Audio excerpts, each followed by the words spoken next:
Hello guys, Radhe Radhe सभी को। जय श्री कृष्णा। कैसे हैं आप सभी? आशा करती हूँ सब अच्छे होंगे, स्वस्थ होंगे, व्यस्त होंगे, क्योंकि जो स्वस्थ है वही तो व्यस्त है। तो आज मैं कोई कहानी नहीं सुना रही हूँ, आज मैं कोई ज्ञान भी नहीं बांट रही हूँ। बस आज वो बात कह रही हूँ जो बहुत सी महिलाएं सोचती हैं लेकिन बोल नहीं पाती। हम महिलाओं को अक्सर बचपन से यही सिखाया जाता है कि लड़कियों के लिए ज़्यादा बोलना ठीक नहीं है, ज़्यादा चाहना ठीक नहीं है और अपने बारे में सोचना तो बिल्कुल ही गलत है। ऐसा होता है। घर से निकलना ठीक नहीं है, घर से बाहर मत निकलो, ऐसे मत उठो, ऐसे मत हँसो, तेज मत हँसो, ज़ोर से मत बोलो, धीरे बोलो। ये सारी चीज़ें हमें बचपन से ही सिखाई जाती हैं। धीरे-धीरे हम खुद को छोटा करना सीख जाते हैं। पहले घर के लिए, फिर अपने माँ-बापों के और परिवार के लिए, फिर शादी के बाद ससुराल वालों के लिए, फिर रिश्तों के लिए। मतलब इस तरह से हम अपने आप को बहुत छोटा समझने लगते हैं और आखिर में हालात के लिए। समस्या यह नहीं है कि ज़िम्मेदारियाँ हैं, समस्या यह है कि हमारी ज़िम्मेदारियों की कोई गिनती ही नहीं है। अगर हम महिलाएँ चुपचाप सब सँभाल लें तो उसका फ़र्ज़, अगर थक जाएँ तो ये तो कमज़ोर है, इसलिए थक जाती है, थोड़े से काम में ही थक जाती है, ऐसा सुनने को मिलता है। और अगर कुछ करना चाहें, तो ये तो बड़ी एक्सपर्ट है, ये तो बहुत तेज़ है, ये तो बहुत ज़्यादा सोचने वाली है। कुछ इस तरह से हम सभी महिलाओं को सुनने को मिलता है, अगर कोई अपने जीवन में कुछ करना चाहे तो। ऐसे माहौल में सबसे पहले जो चीज़ मरती है ना, वो है हम महिलाओं का आत्मविश्वास। कई बार हम बाहर से तो बिल्कुल ठीक दिखते हैं सबको, लेकिन अंदर से हर दिन खुद को समझाते रहते हैं, अंदर ही अंदर टूटते रहते हैं, घुलते रहते हैं कि चलो आज नहीं कल से सोचेंगे अपने बारे में। और ये कल सालों निकल जाता है, पता ही नहीं चलता कि वो कल कब निकल गया। मुझे पता है बहुत सी महिलाएं यह वीडियो ऐसे ही देख रही होंगी, बच्चे पास होंगे, कोई आवाज़ लगा रहा होगा और मन इधर आधा इधर-उधर भाग रहा होगा, आधा मन इधर, आधा मन उधर। यही है हमारी ज़िंदगी, असल में यही हम औरतों की ज़िंदगी है। पूरा ध्यान कभी अपने पास नहीं होता, लेकिन फिर भी अगर आप यहाँ तक सुन रही हैं, तो इसका मतलब है कि कहीं न कहीं आपके अंदर कुछ अभी ज़िंदा है। वो आवाज़ जो कहती है, मैं सिर्फ़ यही नहीं हूँ। दिक्कत यह है कि जब महिला आगे बढ़ने की सोचती है, तो सबसे पहले उसे सफाई देनी पड़ती है। किसी को साबित करना पड़ता है कि मैं घर छोड़ नहीं रही, मैं ज़िम्मेदारियों से भाग नहीं रही। जबकि किसी पुरुष को आगे बढ़ने के लिए कभी ये सफाई नहीं देनी पड़ती। यह असमानता हमारे अंदर से ही, मतलब हम औरतों को पूरी तरह से तोड़ती है और फिर हम खुद ही अपने सपनों को छोटा करने लगते हैं। लेकिन एक बात याद रखिए, अगर आप खुद को छोड़ देंगी, तो कोई और आकर आपको नहीं उठाएगा। मोटिवेशन का मतलब ये नहीं होता कि हर दिन जोश से रहेगा या हर दिन जोश ही भरा रहेगा। सच तो यह है कि ज़्यादातर दिन मन नहीं करता, थकान होती है, उलझन होती है और कई बार खुद से ही सवाल होने लगते हैं। लेकिन असली ताकत उसी दिन दिखती है, जब मन नहीं होता। फिर भी आप हार नहीं मानती। कभी-कभी बस इतना करना काफ़ी होता है कि आज खुद को पूरी तरह खत्म ना होने दें। थोड़ा-सा समय, थोड़ा-सा ध्यान, थोड़ा-सा भरोसा कि मैं बेकार नहीं हूँ। अगर आज कोई आपकी तारीफ नहीं कर रहा तो खुद को कम मत समझिए। दुनिया अक्सर मेहनत के बाद में देखती है। महिलाओं की सबसे बड़ी जीत किसी को हराना नहीं होता, बल्कि खुद को रोज-रोज टूटने से बचाना होता है। आपकी पहचान आप किसी की बेटी, किसी की पत्नी या किसी की माँ तक सीमित नहीं है।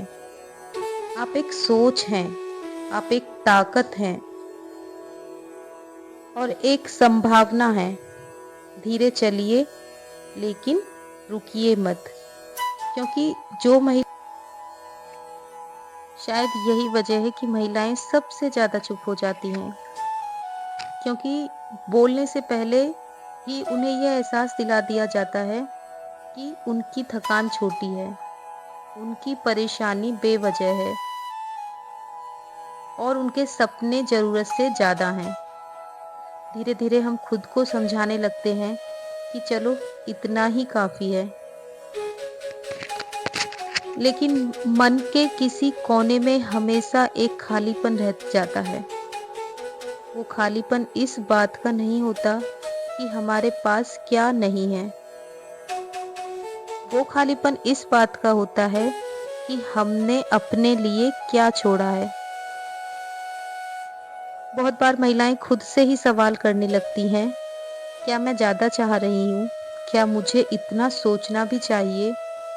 क्या मेरी जगह यही है? और यही सवाल सबसे ज़्यादा थका देते हैं, क्योंकि जवाब बाहर नहीं, अंदर ढूँढने पड़ते हैं। सच यह है कि महिला जब घर में रहती है तो वह सिर्फ दीवारों के बीच नहीं रहती, वह हर रिश्ते के बीच खुद को बाँटती रहती है। कभी बच्चों में, कभी ज़िम्मेदारियों में और कभी दूसरों की उम्मीदों में। और जब कुछ बचता है तो वही बचा-कुचा हिस्सा खुद के नाम कर देती है। इसलिए अगर आज आप थकी हुई हैं, तो इसका मतलब यह नहीं कि आप कमज़ोर हैं, इसका मतलब सिर्फ यह है कि आप बहुत दिनों से बिना रुके सब सँभाला है। दुनिया हमें मजबूत तब मानती है जब हम शिकायत नहीं करते, लेकिन कोई यह नहीं पूछता कि हम चुप क्यों हैं। कभी-कभी चुप्पी मजबूरी होती है और कभी-कभी आदत। लेकिन अब वक्त है कि हम इस आदत को थोड़ा-सा बदलें। आपको सबके सामने कुछ साबित करने की ज़रूरत नहीं। आपको बस खुद को इतना याद रखना है कि आप भी इंसान हैं, सिर्फ ज़िम्मेदारी नहीं। अगर आज आप अपने लिए खड़ा होना चाहने की सोच रही हैं, खड़ी होने की सोच रही हैं, तो डर लगना बिल्कुल ठीक है। डर इस बात का संकेत है कि आप कुछ बदलना चाहती हैं। हर बदलाव पहले अंदर ही शुरू होता है। फिर वो धीरे-धीरे बिना शोर के आपको किसी से आगे निकलने की नहीं, आपको बस उस जगह तक पहुँचाना है, जहाँ आप खुद को पहचान सकें। और एक बात हमेशा याद रखिए, आपका सफ़र वैसा नहीं होगा जैसा लोग बताते हैं। आपका सफ़र वैसा होगा जैसा आप निभा पाएँ। इसलिए मैं कहती हूँ कि आज से बस इतना ही कीजिए कि खुद को पूरी तरह हारने मत दीजिए। भले ही एक कदम छोटे हों, लेकिन रुकिए मत। चाहे आपके कदम कितने ही छोटे-छोटे हों, आपकी जो छलांग है वो कितनी छोटी है, कितनी बड़ी है, वो आप पर डिपेंड करती है। क्योंकि जो महिलाएं हर दिन खुद को थोड़ा-सा संभाल लेती हैं, वही महिलाएं एक दिन सबसे ज़्यादा मजबूत बनती हैं। तो ये रही हमारी मोटिवेशन वाली कुछ बातें। बात कड़वी भी है, कुछ महिलाओं को अच्छी भी नहीं लगेंगी, लेकिन बात सच्ची है। तो आ जाते हैं आज के रूटीन पर। तो भाई मैं अभी हो रहा है शाम का टाइम, तो यहाँ मैं कपड़े ले आई थी तह बनाने के लिए। तो जो प्रेस के कपड़े थे वो मैंने रख दिए हैं अलग, और जो बाकी गर्म कपड़े थे उनकी बना दी है मैंने यहाँ पर तह। तो प्रेस वाले कपड़े जो हैं उन पे मैं रात को अक्सर प्रेस करती हूँ, क्योंकि अभी लाइट नहीं आ रही है हमारे यहाँ पर। लाइट मतलब 2 या 3 के बीच चली जाती है, और इसी बीच मेरा जो सारा काम है वो ख़त्म हो पाता है। तो इसलिए मैं प्रेस नहीं कर पाती हूँ। कई बार ऐसा होता है कि अभी जैसे मैंने आपको पहले रूटीन में भी बताया कि मैंने सुबह को थोड़ा जल्दी उठ जाती हूँ, 4-5 के बीच में। मेरा काम अगर ख़त्म भी हो जाता है तो मैं वही है ना कि थोड़ा धूप में लेट जाती हूँ, अब थोड़ा-सा नींद भी आ जाती है। होता ये है कि जब हम अपना रूटीन बदलते हैं ना, अगर हम जल्दी उठेंगे तो फिर हमें दिन में सोना मतलब आलस खुद से ही आ जाता है, नींद ज़रूर आती है। और अगर हम लेट सोएँगे तो फिर सुबह भी लेट ही उठना होगा। इसलिए मुझे ऐसा लगता है कि अभी हमें अपना अगर रूटीन को बदल दें, मतलब सुबह को अगर हम 4 बजे या 5 बजे के बीच उठ जाते हैं तो हमारा जो काम है वो समय से ही ख़त्म हो जाता है। लेकिन फिर भी मैं धूप अभी निकलती है तो थोड़ा आलस कर जाती हूँ, सो जाती हूँ दोपहर में, जिसकी वजह से जो मेरे प्रेस के कपड़े हैं वो अक्सर रात को ही प्रेस हो पाती है। लेकिन फिर भी मैं 9 साढ़े 9 बजे के बीच अपना सारा काम रात को ख़त्म कर देती हूँ और इसी बीच में सो जाती हूँ। क्योंकि देखिए, अभी जिस तरह से अपना रूटीन बदलना बहुत ज़रूरी हो गया था। जैसे कि मैंने आपको पहले बताया कि कुछ दिनों से मेरी जो तबीयत थी वो हो रही थी ख़राब, सेहत ठीक नहीं थी। तो अभी 10 से 15 दिन हो गए हैं आज शायद, तो मैंने जो अपना रूटीन है वो बदल दिया है। पहले मैं सुबह उठती थी 6 बजे के बीच, अभी मैं उठती हूँ 5 बजे या साढ़े 4 बजे। लेट टू लेट साढ़े 4 बजे मैं उठ जाती हूँ और उठने के बाद मैं थोड़ा-सा वॉक करती हूँ, अंदर ही थोड़ा-सा योगा कर लेती हूँ, गर्म पानी पीती हूँ सुबह को और इसी बीच मैं अपना जो काम होता है उसको भी शुरू कर देती हूँ, मतलब आराम से मेरा काम हो जाता है। और 10 बजे ये ऑफ़िस जाते हैं और 10 बजे तक मेरा जो सारा काम है घर का वो ख़त्म हो जाता है। पोंछा मुझे एक बार दोपहर में फिर से लगाना पड़ता है क्योंकि अक्सर मैं सुबह को जब लगाती हूँ तो पूजा घर और बरामदे जो बाहर की तरफ है वहीं पर लग पाता है, क्योंकि अंदर रूम में बच्चे सोते रहते हैं तो पंखा हम चला नहीं पाते, सर्दी पड़ रही है अभी, तो जिसकी वजह से अंदर वाले जो कमरे होते हैं ना जहाँ पर बच्चे सोते हैं, हस्बैंड सोते हैं, तो वो कमरे मेरे रह जाते हैं पोंछा के लिए, तो इसलिए मुझे दोपहर में फिर से एक बार दोबारा पोंछा लगाना पड़ता है। तो देखिए यहाँ पर मैं बना रही हूँ आज सूजी और बेसन का हलवा, क्योंकि अभी मैंने कुछ दिन पहले बनाए थे गुलाब जामुन जो कि ख़त्म हो गए हैं और मेरे बच्चों को मीठा काफ़ी पसंद है और आरब आ गया था स्कूल से, तो आरब बोल रहा था मीठा खाने के लिए, तो मुझे याद आया कि फटाफट से तो बस हलवा ही बन सकता है। हालाँकि अभी गाजर के हलवे का सीज़न भी चल रहा है, लेकिन मैंने सोचा कि चलो ये वाला हलवा काफ़ी दिनों से नहीं बना, तो इसी को बना लेते हैं, तो वही मैं यहाँ पर बना रही हूँ। और यहाँ पर मेरी हेल्प करने के लिए आरब आ गया था, कहने लगा मैं बनाता हूँ, मैं बनाता हूँ।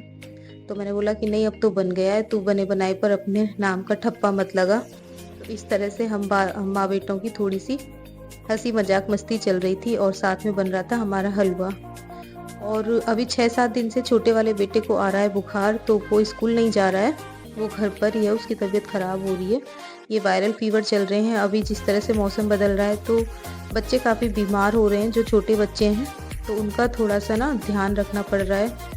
और एक बार बुखार आ जाता है तो 6-7 दिन से पहले तो बुखार जा ही नहीं रहा है, दवाई देने के बाद भी अक्सर आजकल ऐसे बुखार चल रहे हैं। तो यहाँ मेरा हलवा हो गया था तैयार, तो मैंने सबसे पहले अपने श्याम बाबा का और लड्डू गोपाल का भोग लगाया है। आरब को दिया था भोग लगाने के लिए मंदिर में, तो आरब ने भोग लगा दिया है। उसके बाद यहाँ हमारा हलवा जो खाने का काम था वो शुरू हो गया, मतलब हम बचपन में इस तरह से हलवा खाते थे, वही मैं बता रही हूँ कि हमारी मम्मी इस तरह से एक थाली में हम चारों बहन भाइयों को दे देती थी, हलवा वगैरह कोई भी चीज़ ऐसे तो बनाती यहाँ थी। पर मैं थाली में लाई थी अपने तीनों के लिए, यानी कि दोनों बच्चों के लिए और अपने लिए हलवा रखकर।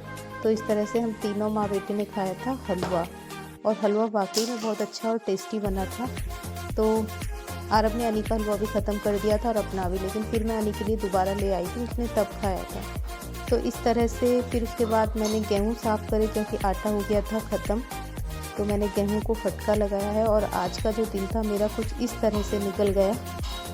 तो कैसा लगा आपको आज का जो मेरा ब्लॉग है, आज की जो मेरी बातें हैं, विचार हैं? अगर बातें और विचार अच्छी लगे हैं तो प्लीज़ वीडियो को लाइक शेयर करें। मिलते हैं नेक्स्ट ब्लॉग में, तब तक के लिए राधे राधे, जय श्री कृष्णा।